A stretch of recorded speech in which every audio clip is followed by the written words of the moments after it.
Our main feature tonight. So, big marijuana. It's a super loaded term, but I want to talk about this. And before I do, I first want to give a shout out to our jar sponsor tonight, Foxholler Farms. The hemp is so good that the NYPD will arrest you and seize it all. Seriously though, shout out to Foxholler Farms. The hemp is great. Super haze is very dank. A lot of terps. And now that you are officially an outlaw and famous for having hemp so good it looks like weed, hopefully it's worth that much more. So just smoking CBD tonight, trying to keep it tight for a show back.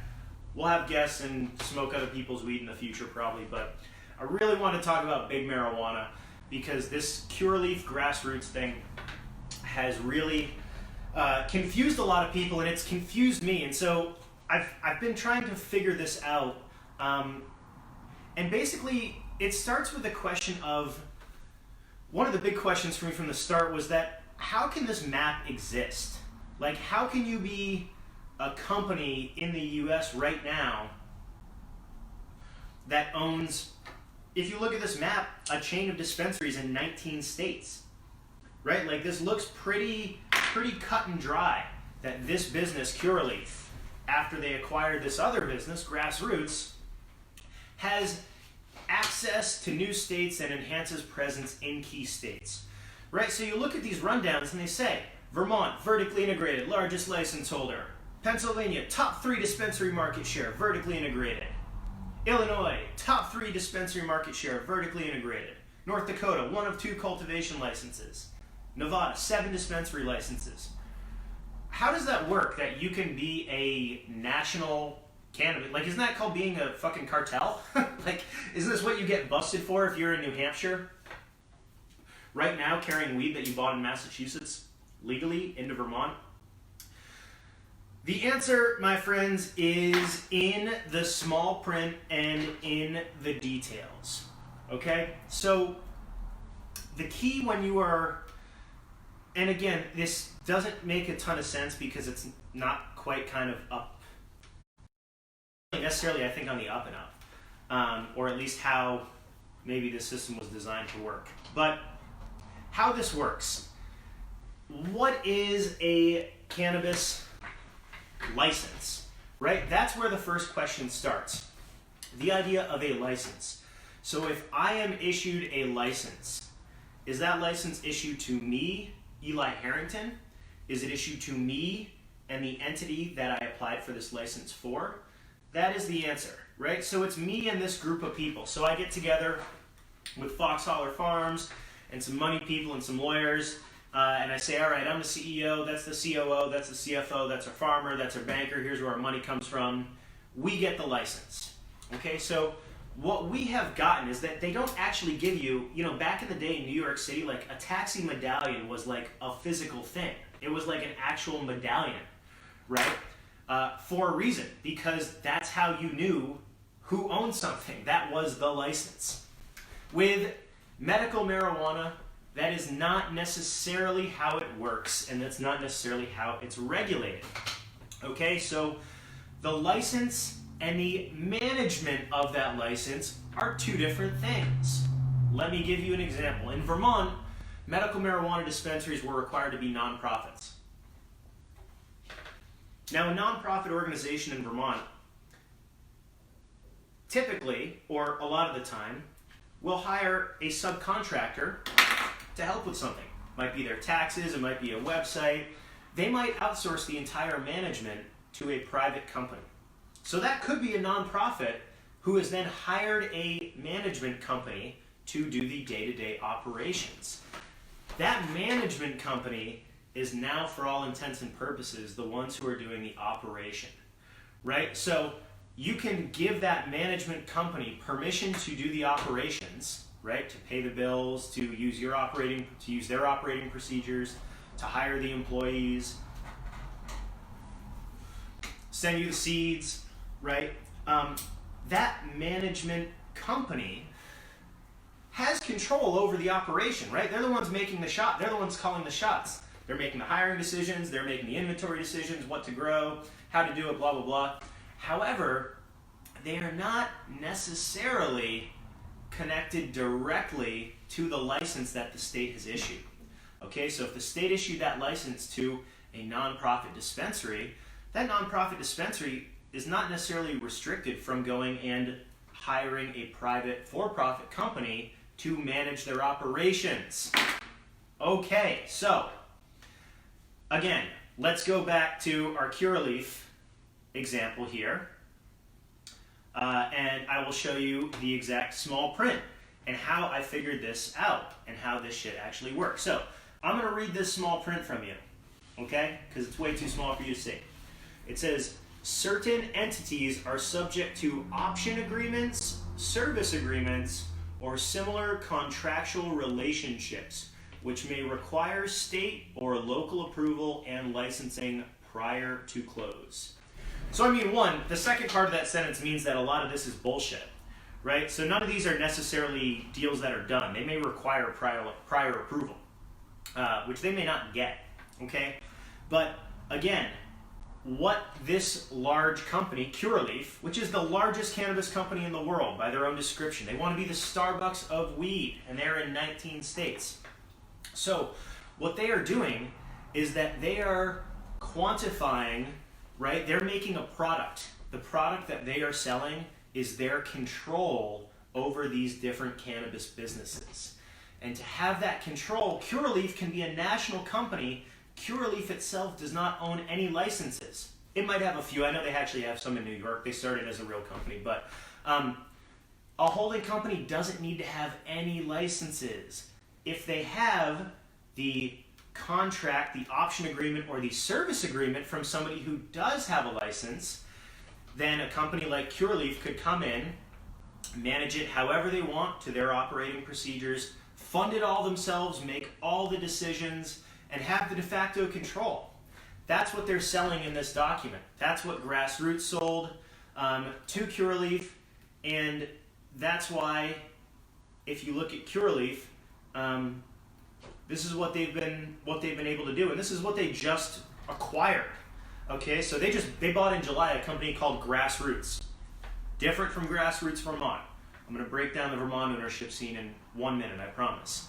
An Illinois company called Grassroots is what made Curaleaf the largest one in the world, right?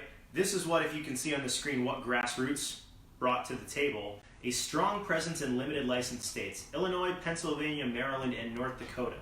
So again, big business, corporate cannabis, they want limited licenses. If there are only 4 licenses in the state, then they only need to go to 4 different people and say, hey, let's make a service agreement. We'll give you all the money you need to operate. You're losing so much money because you're overregulated, you got no market, there's no adult use, you're getting killed. All right, and I will say this, nobody in Vermont medical marijuana is making any money. They are losing a fuckload of money. So if you don't like the dispensaries, you can take solace in that. It's a shitty situation because they are over and poorly regulated, but when these big, larger companies come in, like Curaleaf or Grassroots, they say, hey, we're gonna pay all your bills, all right? We got it. But we are now, as soon as it's legally allowed, going to be the 51% owners of your company, and in the meantime, we have got a service agreement. Okay, so again, if you're one of these big companies, right? And now we can bring it to Vermont. If you have a dispensary license in Vermont, you don't want more dispensary licenses. You don't want competition. You only want a number of licenses because each of those licenses is worth a percentage of the entire market. Now, to talk about Vermont, we have 5 medical marijuana licenses, okay?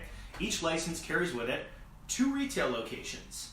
So that means that there are 5 licenses and 10 potential retail locations for medical marijuana approved right now.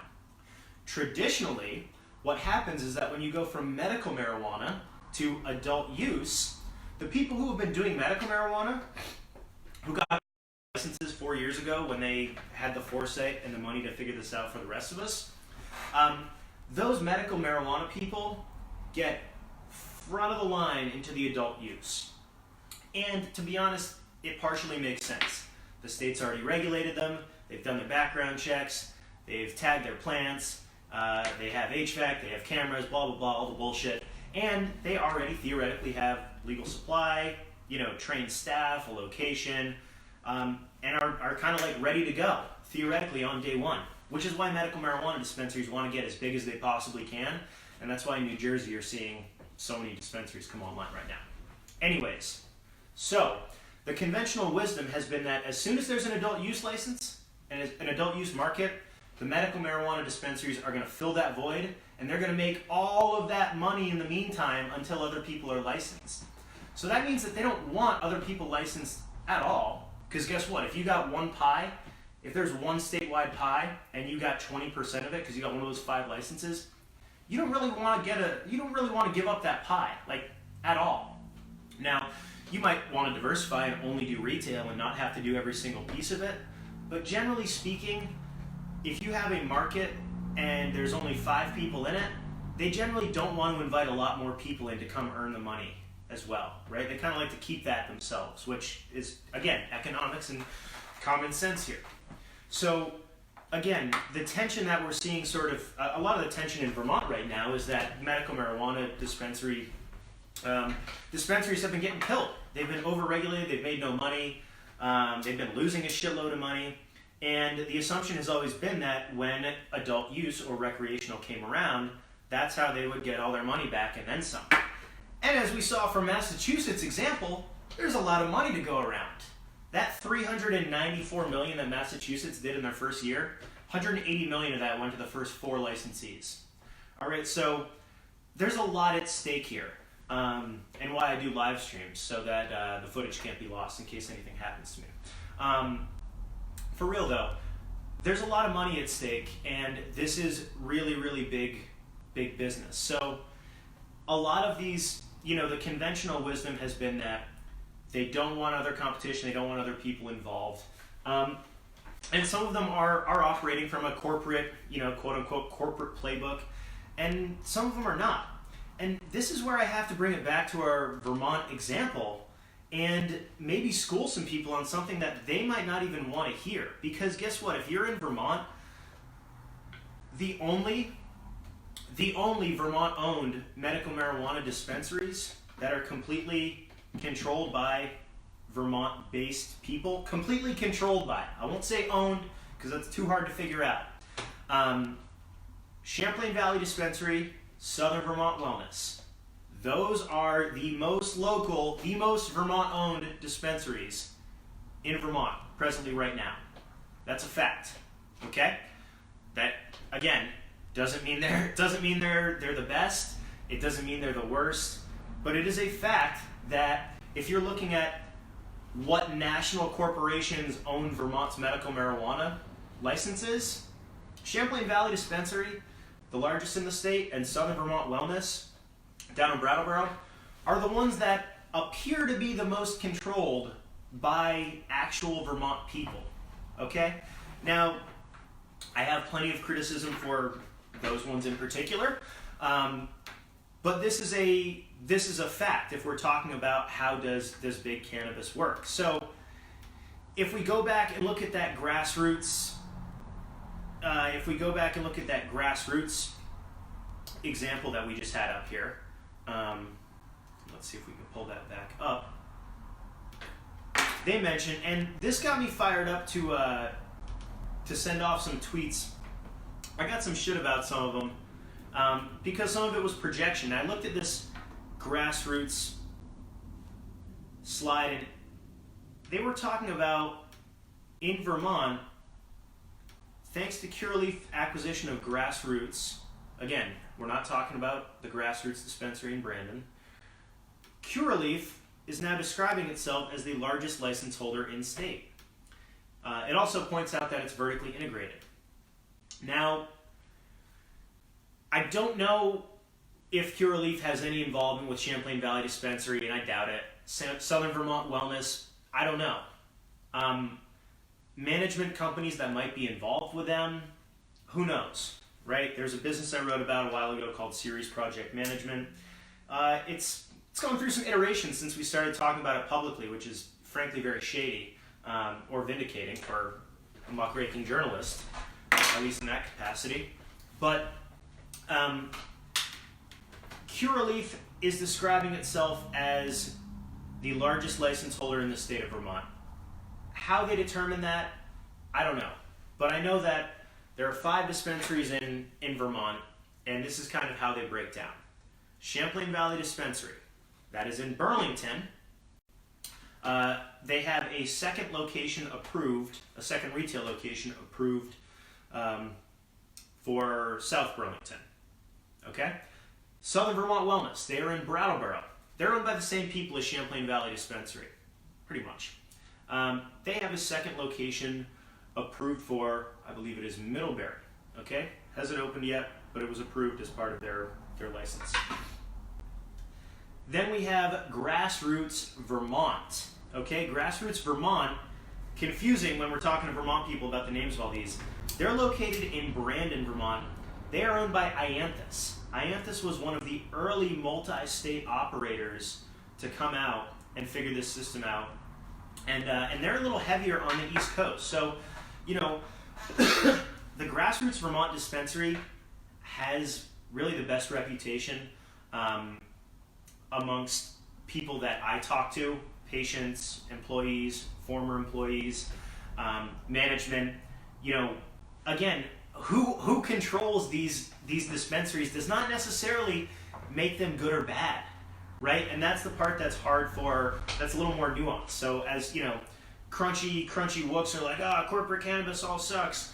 Like, yeah, it does, but on the ground, sometimes they have enough money to make prices lower for patients, which doesn't suck. Where an independently owned Vermont-based dispensary might not have as much cash on hand to lower the prices, you know? So, and again, all these places are very over-regulated and sort of already against the 8 ball. So, I say that to say this, okay? Those 2 operators, Champlain Valley Dispensary, Southern Vermont Wellness, not the focus of our attention this episode.